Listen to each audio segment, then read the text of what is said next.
Hello, beautiful people. Today is 19th of May. My name is Sahil, and welcome to Newspaper Analysis. Guys, he's Leo Tolstoy, the Russian writer and the person who led the most influential impact on Mahatma Gandhi. Guys, the Gandhi's idea of love and non-violence has been inspired by the Leo Tolstoy's idea of love. Now, guys, Leo Tolstoy says, wrong does not ceases to be wrong because the majority share in it. Now, this particular quote highlights the fact that many a times various ills and vices into the cities are accepted because they are being committed by the society from the generations. But what is immoral, what is unethical, will stay unethical even if the entire world celebrates that particular kind of thing.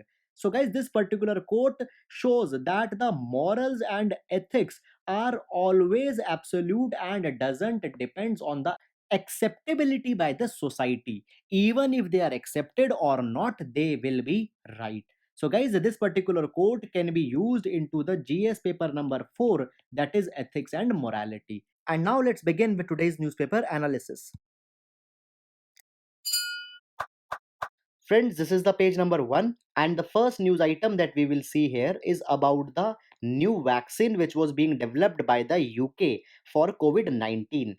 Now, friends, University of Oxford has made a vaccine which is called as Chedox 1, and this particular vaccine contains a weakened version of adenovirus. Now, guys, this adenovirus causes a common cold into the chimpanzees, and is this particular kind of virus also contains the genetic material which makes the spike protein into the coronavirus. So, guys, if you have seen the picture of coronavirus, you will find that these are the structures over that. Now, guys, due to these particular structures, coronavirus binds itself to the human cell receptors and gets entry into the human cell, from where the problem begins. Now, what happens? The vaccine which is being developed, this contains the genetic material of this spikes. So, guys, when we will administer the vaccine, then the immune system will get ready and will develop the enough of response mechanism to fight with these kind of spikes, and in future if the coronavirus attacks, then the immune system will be already deployed. Now, guys, as a part of animal trial, this particular vaccine was administered into the rhesus monkey to see whether the monkey develops immunity after the vaccine or not. But it was found that the immunity was not developed into the monkey. However, the instance of pneumonia got substantially down. So, guys, this particular vaccine is not completely successful in giving the immunity to the monkeys, and this particular thing can also be observed into the human beings. So a question comes that whether the vaccine has completely failed. So, guys, there are certain things. Number one, it is being speculated that the virus load which was exposed to the monkey could be much more into the quantity, due to which the vaccine was not completely effective. Theory number two is that though vaccine is not completely making the monkey immune, but it is preventing the pneumonia, which happens to be the biggest factor into the deaths. So if it controls the pneumonia, then also it is partially successful. However, trials are also being undertaken into the humans, and as the time will pass, the human studies will also come. Now, guys, with respect to the manufacturing, the Serum Institute of Pune was mandated to make the vaccine into the large quantities, and 4 to 5 million vaccines were to be developed. So, guys, the research will continue and further studies will be evaluated to see the efficacy. So, guys, this was all. Now we'll move to the next. Now, friends, here's an update with respect to the COVID-19, as 1 lakh cases have been crossed in India, along with fatality of more than 3100. Now, guys, with respect to the COVID-19 in India, the recovery rate has been increased to nearly 38.29%, which is a very good indication. However, the doubling rate of COVID 19 is still 13.5 days, which is far less, and we need to increase it further. And then, guys, if we bring this data onto the population, then there are 7.1 cases per lakh population in India, which is good according to the Ministry of Health. So, guys, this is a certain data with respect to the COVID 19. However, you are not required to mug up this entire data for your UPSC exam. And now we'll move to the next. Now, guys, there is one more update. Yesterday, we discussed about the cyclone Ampan, and this particular cyclone has now turned into the super cyclone. We'll discuss this. Now, guys, if we see the origination of this particular cyclone, it originated into the Bay of Bengal and is making its progress towards the subcontinent where it will be making impact into the India as well as Bangladesh.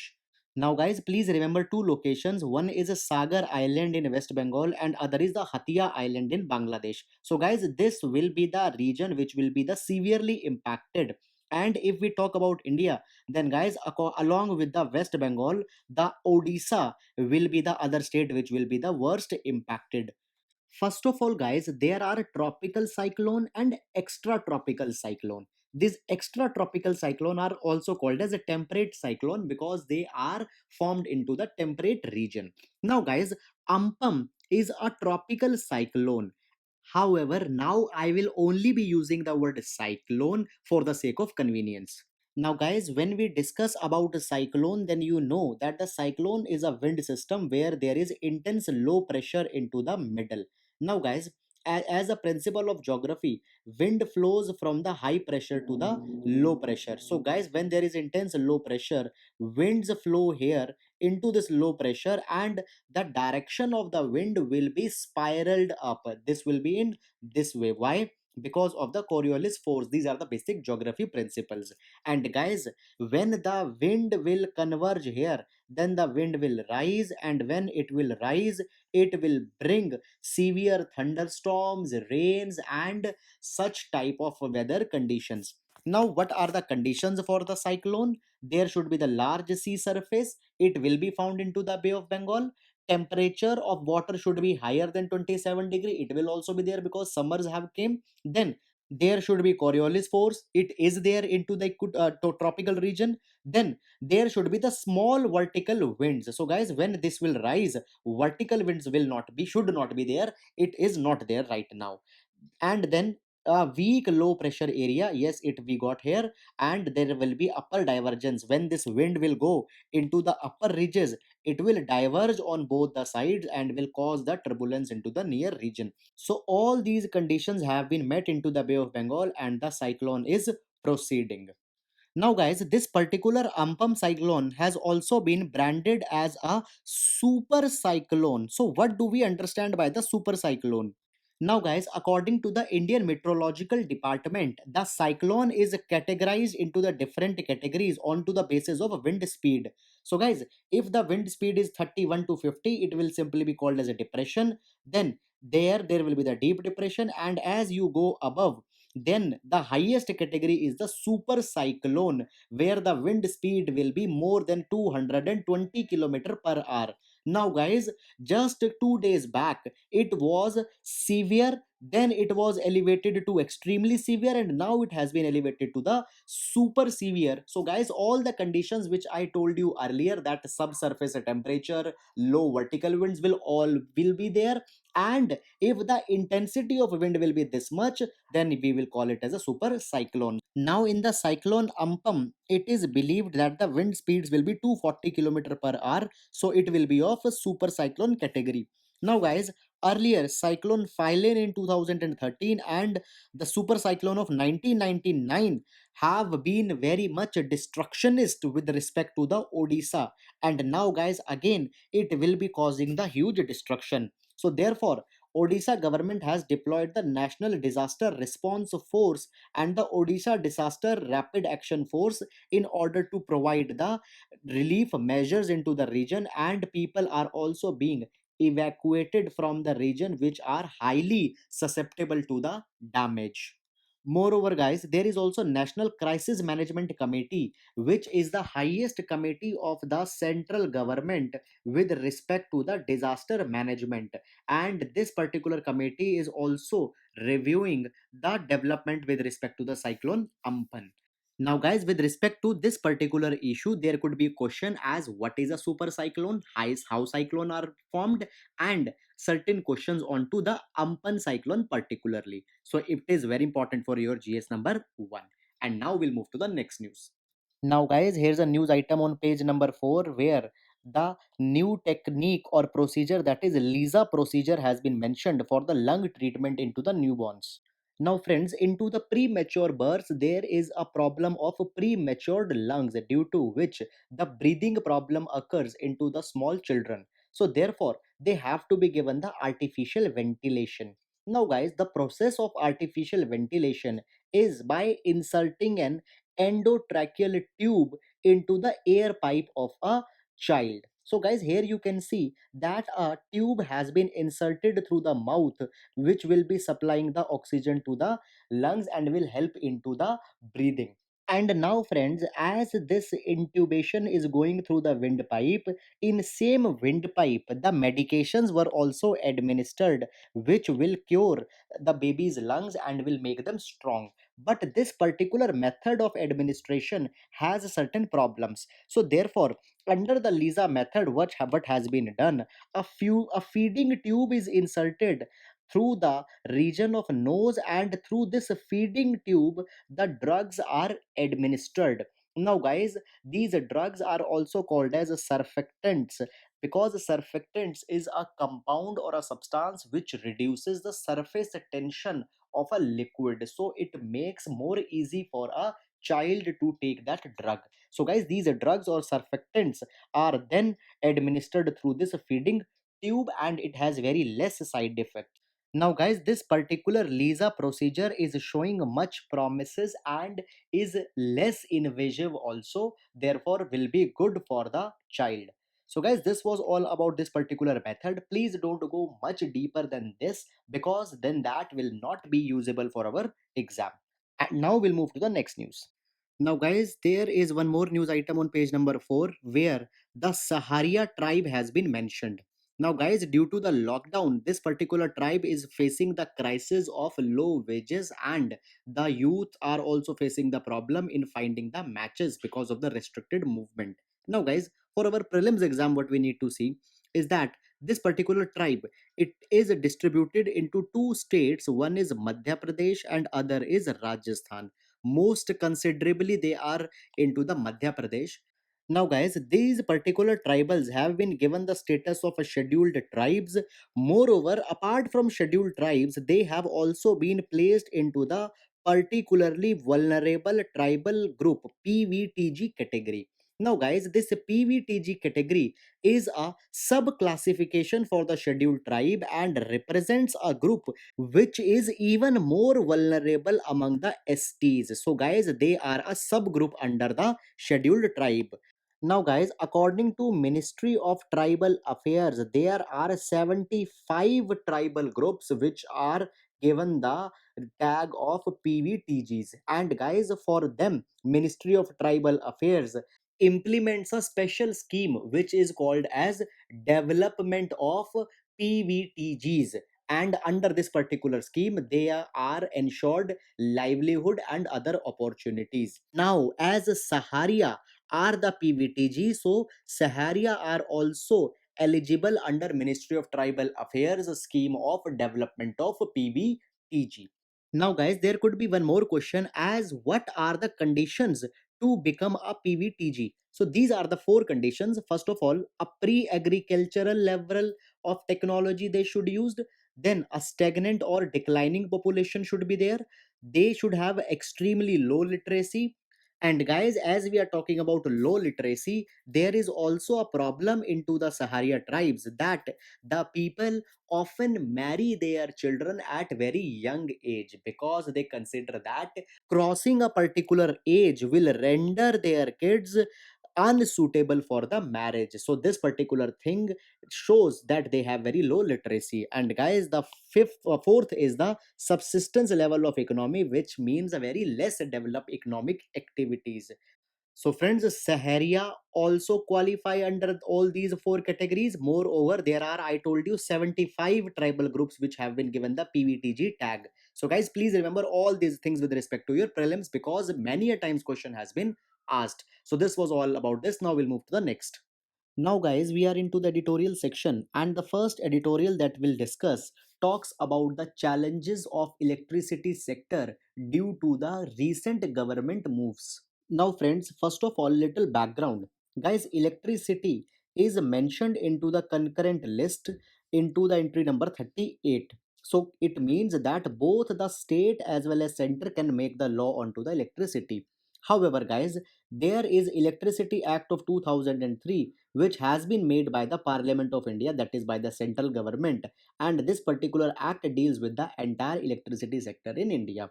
Now, guys, there are two things into the electricity. One are the power generators, that is the ones who are making the electricity, and other are the discoms, that is distribution companies, which actually supply the electricity to the different households. Now, guys, these discoms buy electricity from the power generators, and there are the agreements between them both, which are called as power purchase agreement, PPA. Now, guys, these PPAs are the fixed cost agreement. It means that certain amount guaranteed is to be given by discoms to the generators, whether they utilize that much power or not.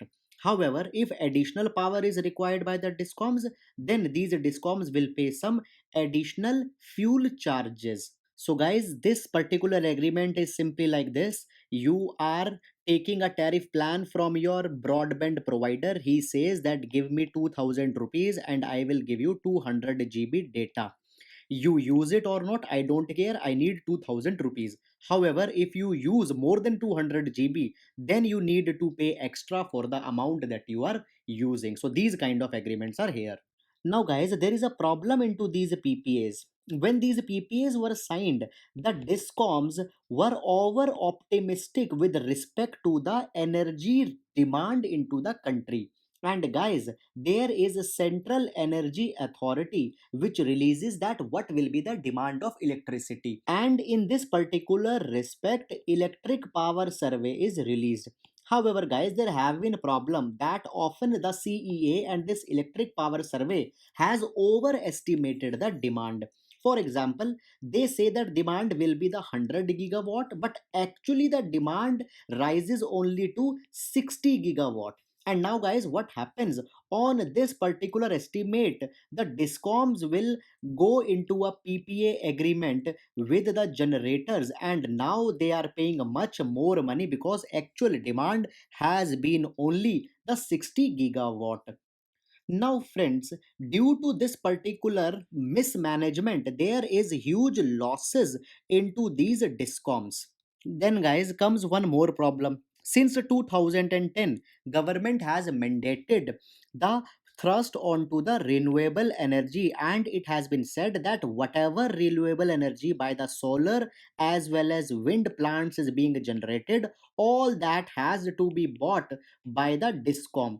And guys, for them also money is to be paid. Now already these discoms have abundant power because they signed over optimistic PPAs, and now even more energy they need to buy from the renewable sources. Moreover, there is also a problem of the storage of the power, and for that particular thing, discoms also need to spend much more money onto the infrastructure. And now, guys, come the cherry on the top. What had happened? Government of India since 2015 is saying that we will further increase the renewable energy, and the renewable energy producers are being highly subsidized. Due to this particular thing, a large number of renewable energy producers have come, and all that additional power has also to be bought by the discoms. So, guys, please keep in mind that earlier also they were having the additional, now even more is to be bought, therefore all the burden is being imposed onto the discoms. Now this is all about the cost that they are incurring, but on other hand, that is the recoverability also there is a problem. Now guys, their recoverability comes from the end consumers, and all these end consumers, they also consist certain consumers which steal energy, which don't pay back their bills. So therefore also the recoverability is a problem. Now guys, this entire thing is going on to the energy sector, and we come on to the 2020. In 2020, government came out with draft electricity bill 2020. And guys, recently 2 days back, government announced that the discoms will be privatized into the union territories. Now we will see actually what has happened. Now friends, first of all, why the discoms only into the UTs are being privatized? Because into the UTs, discoms are under the control of the central government, whereas into the state, the discoms are into the control of the state government. So there the decision has to be taken by the state. Therefore only UTs have been mentioned. Now guys, this privatization move which has been announced by the government 2 days back, it is nothing but the part of 2020 electricity bill which has already been introduced into the parliament. Now, the first problematic clause here is the sub-franchisee model. Now, what is this? We'll understand. Now, guys, one particular discom provides electricity to various sub-pockets and regions. Now, under this sub-franchise model, private companies can choose certain blocks where the electricity is being provided and can take up the responsibility for that area. Now, the issue comes is that when the private entities will be coming, they will choose only those regions under the jurisdiction which are the most profitable one. And guys, whatever little bit profit was coming to the discom, that profit will also be reduced. Moreover, into the bill, it has not been provided that these private companies which will be taking up the particular blocks, from where they will bring the electricity, whether they will buy the electricity from the discom only, or they will buy the electricity directly from the power generators. If they are buying from the discom, then all together the private company will not come, because the discoms have very costly power. Secondly, if they will buy from the power generators, then there will be a kind of an injustice, because the discoms have signed the costly PPAs and they are getting the costly energy, and now they will sign a new PPA, so they will get the cheaper energy.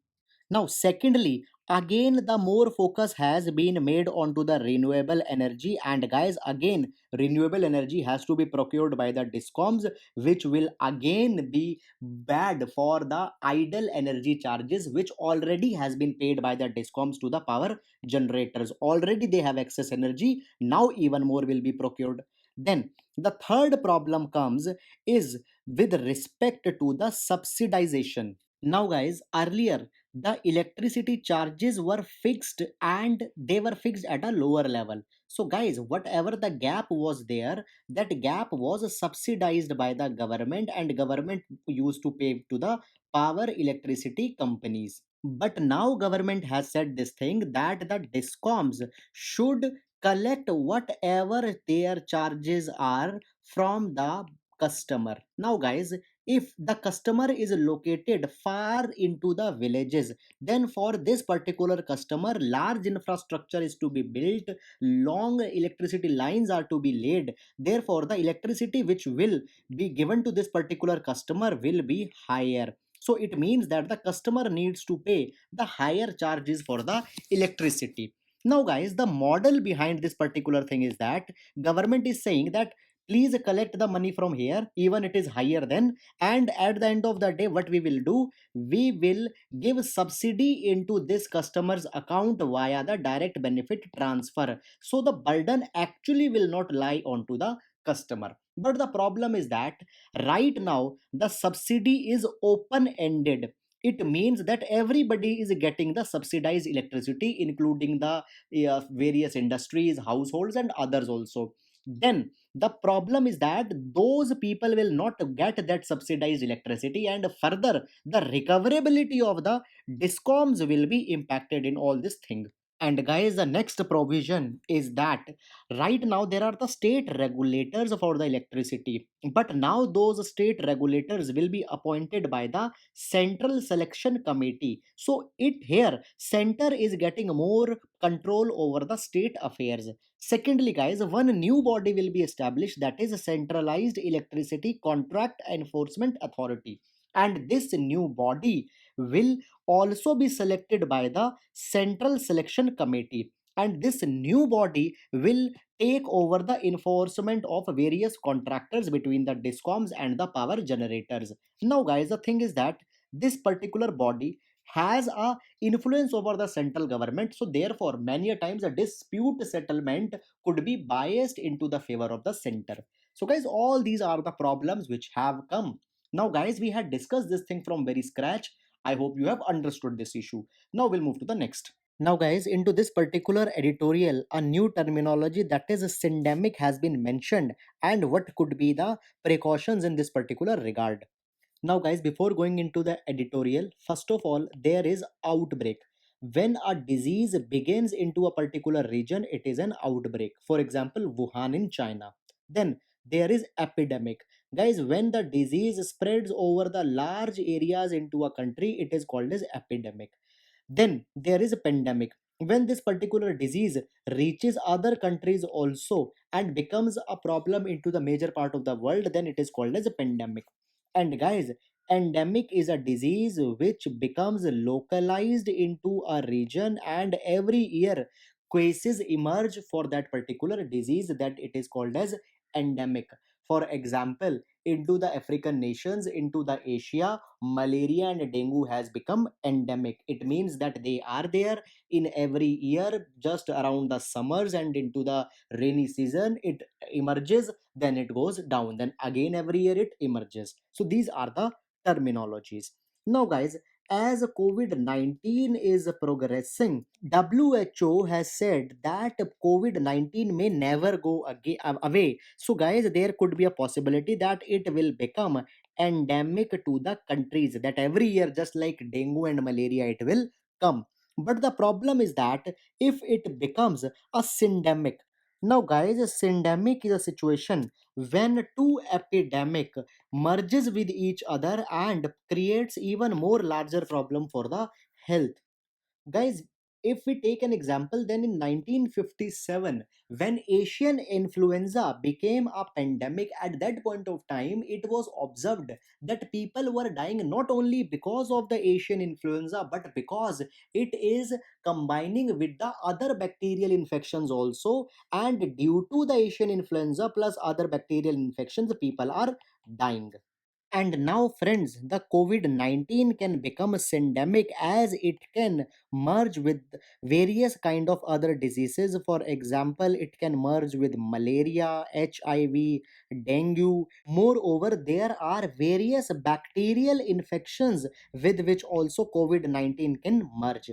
And now, guys, we know that the antibiotic resistance is a very big problem into the large populations. And when COVID 19 as well as one other bacterial infection will merge, there will be large number of comorbidities. Now guys, when people have some other disease also and they die, we don't know whether the person actually died with the disease A or B or C.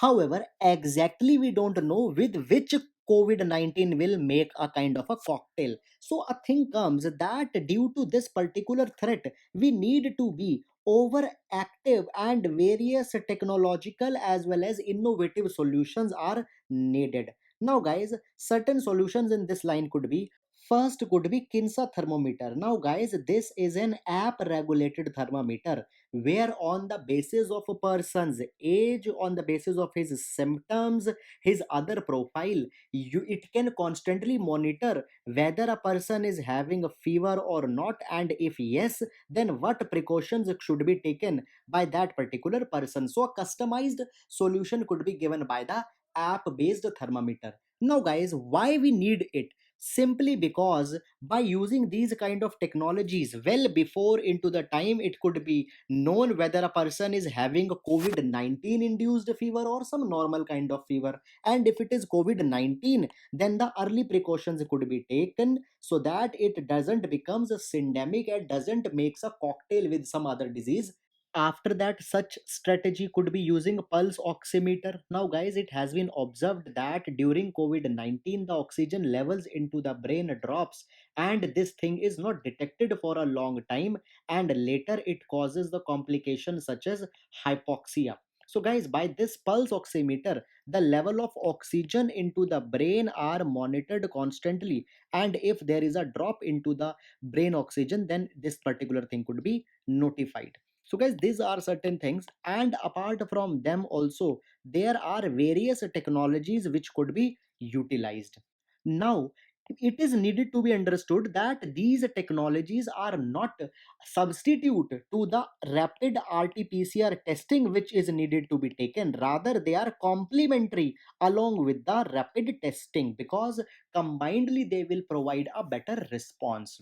However, efficacy of such things will only be there if they are priced at the sustainable levels and are available to all the people irrespective of their economic status and potential to afford. Now guys, with respect to India, as ongoing migrant crisis is going, there is huge chances that India can go into the situation of syndemic. So India also need to consider these things into its health response. So guys, this was all about this particular article, and now we'll move to the next. Now guys, here's a news item on page number 10 where a motion has been moved into the World Health Assembly. Now guys, World Health Assembly is a body under the WHO which contains the representatives of all the member nations. So in WHO, the motion has been moved with respect to the origin of the coronavirus. Now this particular motion with respect to origin has been moved primarily by India, and India has received the support of the African nations in this particular respect. Now guys, world over a kind of a narrative has been formed that China is responsible, and many theories have also come that this particular was could be a deliberate attempt also. However, into the motion it has been raised that what are the animal origins and what is the cycle from which the virus originated. But guys, this particular thing has been highly politicized due to the USA's blame game over China. So because of that particular thing, the topic is highly controversial and might not be that much relevant for our exam. However guys, just for reference you need to see this. Now, friends, ICMR had revised the testing strategy with respect to COVID 19. Now, what are the new guidelines? First of all the people who have international travel history in last 14 days, they will be tested with respect to COVID 19. If they have any influenza like illness, it means cold, cough, sore throat, etc. If they have there, so they will be tested. Second will be the all health workers who have been involved in COVID 19 mitigation. Third is the hospitalized patient who has developed influenza like illness. And after that, all the migrants who have returned and have developed the influenza like illness within 7 days, they will be tested. And then there is one very high priority group, that is individual who came in direct contact with the person who had tested for the covid-19, positive tested for covid-19. So these people of which are into the direct contact will be tested on between the day 5 and day 10 for the covid-19. Now, guys, what test will be carried? The test will be the standard RT-PCR test. There will not be the rapid antibody test, which was suggested earlier. So, the RT-PCR test will be done. Moreover, guys, now all the health workers will be tested. Earlier, it was said that only symptomatic will be tested, but now all the health workers have to be tested. Now, guys, here's a news item on page number 11 where the funding of the political parties have been mentioned. Now, first of all, please keep in your mind the name ADR. ADR stands for Association for Democratic Reforms. And this particular organization is very much active over the issues such as funding of elections, criminalization of elections, profile of legislators, and all that kind of things. So, guys, you can use the reference of this particular organization. Now, according to the report by ADR, it has been said that the regional parties are receiving nearly 54% of their incomes from the unknown sources. Now, guys, as the report concerned to the regional parties, then regional parties are those political parties which have their influence into the particular region. So, in every state, there are certain regional parties. Now, the highest funding from unknown sources have been received by BJD, and you can see the sequence. However, guys, we don't need to remember their name nor we will use them. From this particular thing, a trend develops that still the political parties are not accountable, and it raises the issues such as lack of transparency into the funding of political parties. Now, guys, in this particular respect, the solution could be made that state funding of elections should be started. Now, guys, state funding could be complete, it could be partial. In complete state funding, the political parties will not raise any money and all the money will be given by the government. Whereas in partial, some percentage could be given by the government, some percentage could be arranged by the political party. Moreover, guys, state funding also means the cash funding as well as the kind funding. Cash funding means that the government will provide them the cash, or kind means that government will provide them the assistance.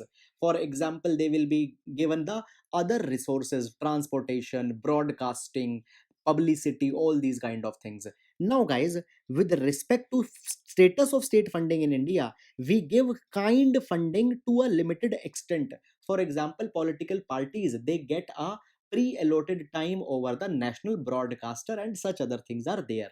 But complete state funding, cash state funding is not there. So this could be a solution to in order to control the lack of transparency. However, guys, please don't go into the digits and numbers. And now we'll move to the next. Now, friends, on the business page, there is a news that the stimulus which has been announced by Government of India under the name of Atmanirbharta Abhiyan will not be costing such 10% of GDP as it was publicized. Rather, it will only be costing around 1% of GDP. Now, guys, these are the estimates given by various agencies, and they are pegging the impact from 1.2% to 0.8%, the upper and the lower limits, which is very much less than the 10% impact which was suggested by the Prime Minister and the Finance Minister. Now, guys, the reason for this particular thing is because the major reforms which has been announced, they are kind of structural reforms which have a kind of a nature of giving regulatory assistance to various industries. For example, guys, the reforms into the coal sector has been mentioned, reforms into the private entry, FDI, all these things have been mentioned, and they are nothing but just a kind of a regulatory procedure without any much substantial cost.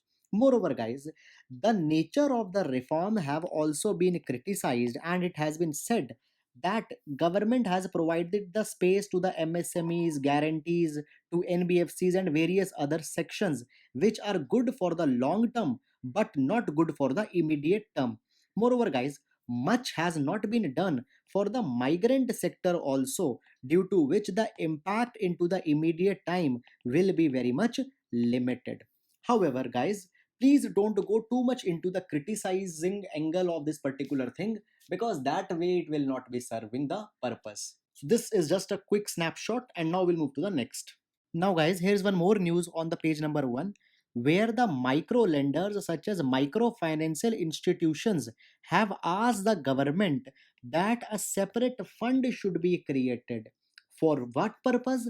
For the lending to the street vendors. Now, guys, what has happened? Government had announced a loan scheme of 10,000 rupee each for nearly 50 lakh vendors, because these vendors have lost their working capital due to the lockdown and they need money to resume the activities. So now the money is to be provided. Now, guys, there is an association for the microfinance institutions which is called as a Sadhan. So, the Sadhan has requested the finance minister that a specific fund should be made out of which the money could be provided by the microfinance institution to the vendors. Now, friends, this particular move to create a fund is being said by the microfinance institutions because they don't have liquidity into the present time, because government, if you remember, announced the Pradhan Mantri Garib Kalyan Yojana, and in this scheme it was said that the people who have taken the loan, they not need to pay their installments for next 3 months. So new money has not come with the microfinance institutions. So they say that please create a specific fund from which we can give the money. Now, guys, if we talk about this 10,000 rupees loan which is being given, then it is a loan under the Mudra scheme where the loan are given to the small business owners, particularly to the micro small sectors. Now, guys, with respect to the funding, it has been said that there is already the money under the Mudra, and out of this money only such kind of fund can be created, so new money is also not needed. So, guys, this was all about this particular article. However, we have discussed a lot about the microfinance institutions.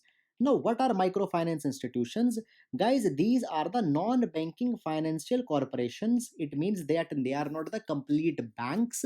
They perform the lending activities to the small sectors. For example, loan of rupees 50,000, 40,000. These type of loans are given by the microfinance institutions. Now, because they are the NBFCs, they are regulated under the overall supervision of Reserve Bank of India. So, guys, this was all about this. Now, we'll move to the next article. Now, guys, on the last page, a species of plant has been mentioned, and that species is Pinanga andamanensis. Now, guys, this Pinanga andamanensis is a very rare kind of species of plant which grows into the Mount Harriet National Park into the South Andaman.